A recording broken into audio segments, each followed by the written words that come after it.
Welcome to today's video. In this episode, we're diving deep into The Recovering Intoxication and Its Aftermath by Leslie Jamison, a book that blends personal memoir with literary analysis to explore the complex world of addiction and recovery. Jamison reflects on her own experiences with substance abuse, while also examining how drinking and addiction have been portrayed throughout history and literature. She touches on the stigma of addiction, the role of memory and trauma, and the personal journey of recovery. Whether you're familiar with the book or just starting to learn about the topic, this video will give you a deeper understanding of its powerful themes and insights. Let's unpack the layers of this compelling work and what it teaches us about healing, society, and the struggles that shape our lives. Leslie Jamison explores recovery as a multifaceted and often contradictory journey. Recovery, in her perspective, is not a neat or linear path, but a winding, tumultuous road fraught with unexpected challenges and moments of growth. It's not simply about abstaining from substances, but about a profound, ongoing process of rebuilding one's life, relationships, and sense of self. Jamison is candid about how this journey is shaped not only by personal willpower but also by the external pressures that society places on those recovering from addiction, the physical aspects of recovery, the withdrawal, the cravings, the momentary relief when a high is no longer needed, are only the surface. Beneath these physical symptoms, there lies a deep emotional landscape where shame, guilt, and loneliness often reside. For Jamison, recovery is a battleground of self-forgiveness. It's not just about freeing the body from the grip of alcohol or drugs, but also about confronting the haunting specter of one's past decisions, the damage done to relationships, and the personal narrative that addiction has woven into one's identity. But it's the emotional and psychological turmoil that makes recovery both excruciating and liberating. In Jamison's experience, moments of clarity are often fleeting, leaving behind a sense of discomfort and raw vulnerability. The myth of perfect recovery, often portrayed as a state of perpetual progress, is punctured by the reality that recovery is cyclical. It's as much about resilience as it is about accepting setbacks and navigating the internal chaos that addiction can leave in its wake. Jamison also sheds light on the societal perception of recovery, which often paints it as a destination rather than an ongoing process. While there is considerable focus on hitting rock bottom and emerging triumphant, recovery doesn't have a clear endpoint. The larger society, with its rigid expectations, tends to view those in recovery through a binary lens: either they've recovered or they haven't. This creates a sense of isolation for those who may still struggle, even after years of sobriety. The public's impatience with the messiness of recovery contrasts sharply with the lived reality of those in the process, whose experiences are far more complex and layered. Jamison's reflections underscore the paradox at the heart of recovery. It is simultaneously an act of immense personal strength and an acknowledgement of vulnerability. It is about finding a way to rebuild without erasing what came before, understanding that each step forward in recovery is often accompanied by the ghosts of the past. Far from a tidy resolution, recovery is an evolving, multifaceted journey that requires not just abstinence, but deep emotional labor, self-awareness, and, perhaps most importantly, the willingness to embrace imperfection. Leslie Jamison's The Recovering is not only a memoir about her own battle with addiction, but also a deeply intellectual exploration of how addiction has been represented in literature, history, and culture. Throughout the book, Jamison intertwines her personal experiences with a rich tapestry of literary and historical references, creating a dialogue between her own recovery and the works of writers who have struggled with addiction. In doing so, she reveals how deeply addiction is embedded in the human experience, both as a personal affliction and as a universal theme in storytelling. At the heart of Jamison's reflections are the figures of writers whose lives and works were irrevocably shaped by addiction. Bill Wilson, the co-founder of Alcoholics Anonymous, stands out as one such figure. Jamison looks at Wilson not just as a historical figure, but as a symbolic representation of the complex relationship between addiction and creativity. Through his story, she reflects on how addiction often intertwines with the creative impulse, creating both a sense of genius and a destructive force. Wilson's work in founding AA is also examined as a form of redemption, both personal and collective, showing how literature and action can emerge from the depths of personal crisis. But Jameson's literary journey extends beyond Wilson to include a host of other writers, many of whom, like her, were haunted by the specter of addiction. She reflects on figures like John Berryman, Malcolm Lowry, and Jean Rhys, writers whose works offer painful but insightful windows into the relationship between self-destruction and artistic expression. In each of these cases, Jameson explores how their struggles with alcohol and drugs became inseparable from their literary identities. Addiction is not just a personal failing in these accounts, but a vital, if tragic, part of their creative process. Jameson also delves into how the myth of the tortured artist, one who must suffer in order to create, has been perpetuated by both culture and the writers themselves. She critiques the romanticization of addiction in literary circles, suggesting that it can often overshadow the grim realities of substance abuse. For many artists, addiction has been fetishized as a form of genius or authenticity, even though it often leads to devastating consequences. Jameson reflects on her own experiences with this cultural ideal, noting that the allure of drinking and drugging as an expression of creativity is a seductive and dangerous myth. In her exploration of addiction in literature, Jameson does not just critique the writer's choices, but she also reflects on how their works help to shape the societal understanding of addiction. She points out the ways in which literature has contributed to both the glamorization and the demonization of addicts, and how it has created an enduring narrative around the suffering artist. Addiction is both a source of tragic beauty and a condition to be feared and avoided, making it difficult to reconcile the idealized image of the suffering writer with the grim reality of addiction's toll. For Jameson, these literary reflections are not merely an intellectual exercise, they are a means of understanding her own struggles. By seeing her journey in the context of the writers who came before her, she not only learns to recognize her own addiction as part of a larger story but also comes to terms with the ways in which her own narrative is shaped by cultural and literary forces. Her personal history with alcohol and recovery becomes, in part, a way to contribute to a larger conversation about addiction and its portrayal in literature, a conversation that, for Jameson, is just as crucial as her own path towards sobriety. Through these literary and historical reflections, Jameson creates a tapestry that intertwines the personal and the universal, illustrating how the themes of addiction, recovery, and self-destruction have been explored by countless writers throughout history. Her own story is both singular and deeply connected to the stories of others, writers and addicts alike, who have struggled with the same complex forces. In this way, The Recovering becomes not only a memoir of Jameson's journey, but a literary examination of the ways addiction has shaped our understanding of both the self and society. In The Recovering, Intoxication and Its Aftermath, Leslie Jameson explores the role of intoxication in society, particularly focusing on drinking, and how it serves both as a social norm and a source of profound personal and societal distress.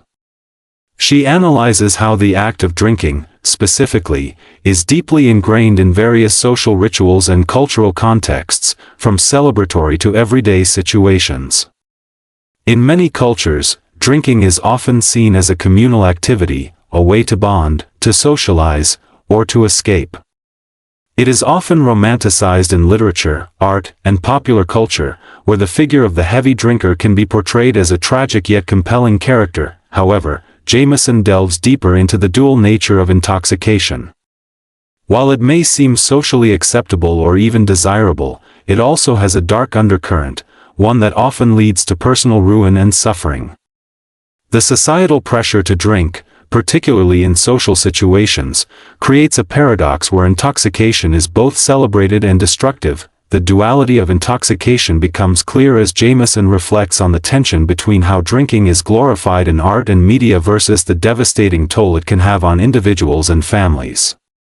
She explores the consequences of this contradiction, the internal struggles of those who drink excessively, the emotional and physical harm they endure, and the ways society may dismiss or overlook these negative effects in favor of maintaining the celebratory image of drinking. In literature, for instance, the theme of drunkenness is often entwined with notions of freedom, creativity, or rebellion, which Jameson notes can make it even more alluring. Writers, artists, and intellectuals, from the Romantics to the Beat generation, have romanticized the role of intoxication as an integral part of the creative process, often neglecting the devastating personal costs. This literary tradition, in many ways, influences how society views drinking, perpetuating its role as a form of escape or self-expression while downplaying its destructive potential. Jameson also addresses the darker reality that comes with intoxication. As much as drinking can be seen as a social lubricant, it is also a source of deep personal pain. Intoxication, for many, becomes a way to cope with trauma, anxiety, and emotional distress. Rather than being a harmless pastime, for these individuals, it is a form of self-medication with far-reaching consequences. Through a balanced lens, Jameson shows that intoxication is not just about individual choice but is intertwined with broader cultural and historical forces that shape how we view drinking in society. Her examination underscores that, while drinking may be normalized or even glamorized, its impact on individuals, especially those who struggle with addiction, reveals a much darker side to its widespread social acceptance. The stigma of addiction is a central theme in The Recovering, Intoxication and Its Aftermath, and Leslie Jameson delves deeply into how addiction is often viewed through a lens of stigma that profoundly shapes both the addict's experience and their ability to reintegrate into society. Jameson examines the damaging effects of societal judgment on those struggling with addiction, emphasizing that addiction is frequently seen as a moral failing rather than a complex health issue. People battling addiction are often labeled as weak, irresponsible, or morally corrupt, and these labels compound their struggles, making recovery even more difficult. The stigma surrounding addiction can push individuals to hide their problems, distance themselves from support systems, or refuse to seek help altogether for fear of judgment. Through this stigma, Jameson shows how society marginalizes addicts. This marginalization doesn't only exist in the overt discrimination they face but in the subtle and pervasive ways addiction is framed, whether through media portrayals, public policy, or even the way everyday individuals perceive those who struggle with substance abuse. The public narrative of addiction often fails to acknowledge its roots in trauma, mental health issues, or systemic inequalities, instead choosing to focus on the individual's failure to overcome their addiction. This fosters an environment where addicts are blamed, shamed, and isolated. Jameson also reflects on how this stigma impacts the identity of those recovering from addiction. For many, the label of addict becomes an insurmountable burden, not only defining them in the eyes of others but also shaping their own self-perception. The societal view of addiction as a moral failure can lead to a deep internalized shame, where addicts and those in recovery feel unworthy or incapable of change. This becomes a vicious cycle, as the more society stigmatizes and isolates individuals, the more challenging it becomes for them to break free from addiction. The stigma is not limited to the addict but extends to the recovery process itself. Even those who have made significant strides in overcoming their addiction often continue to carry the weight of being viewed as damaged or broken by others. This lingering stigma, Jameson argues, has wide-ranging consequences, from hindering employment opportunities to preventing successful reintegration into social circles. It can lead to a kind of social death, where those in recovery feel isolated, disconnected, and less than whole. Additionally, Jameson explores how this stigma affects communities of recovery, such as those involved in Alcoholics Anonymous or other support groups. While these communities can provide immense support and understanding, they are also not immune to the larger societal stigmas that persist around addiction. In many ways, the process of recovery involves not only addressing personal struggles but also confronting and dismantling the external stigma that continuously seeks to define those in recovery. By exploring the stigma of addiction in such detail, Jameson helps to expose the complex, often painful interplay between personal recovery and societal judgment.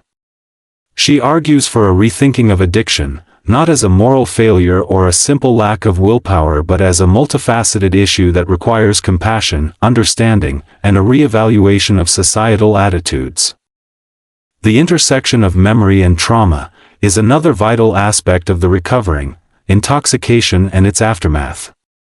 In this section, Leslie Jamison delves into the profound relationship between addiction, memory, and trauma, exploring how these elements intertwine and influence each other in the lives of those struggling with substance abuse. Jamison posits that addiction is often a coping mechanism for individuals attempting to manage the pain of past trauma. Whether the trauma is personal, such as abuse, loss, or neglect, or collective, such as cultural or societal injustices, it can create deep emotional wounds that may feel too overwhelming to face. In many cases, the experience of trauma becomes internalized and manifests as various forms of suffering, including depression, anxiety, and addiction.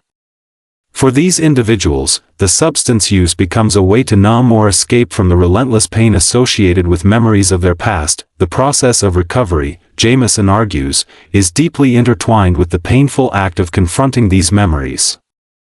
Recovery is not merely about abstaining from substances, it's about facing the underlying trauma and the painful memories that often accompany it. For many, this process of remembering is challenging and filled with grief, guilt, and confusion. It involves not only recalling painful events but also reinterpreting them, seeking meaning, and understanding the ways in which these past experiences have shaped their present selves. One of the most striking elements of this exploration is Jamison's focus on how individuals reconstruct their memories during the recovery process. In recovery, people must come to terms with both their memories of addiction and the trauma that often fueled it.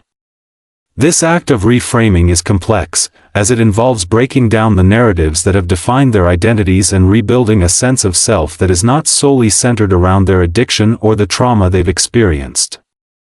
Jamison emphasizes the idea of recovery as a journey of healing not just physically but psychologically, an effort to reclaim agency over one's own story. Moreover, Jamison addresses the idea that addiction, and the process of recovery, can alter how one views their past. The memories of addiction and trauma often become distorted over time, as individuals grapple with guilt, shame, or a sense of failure.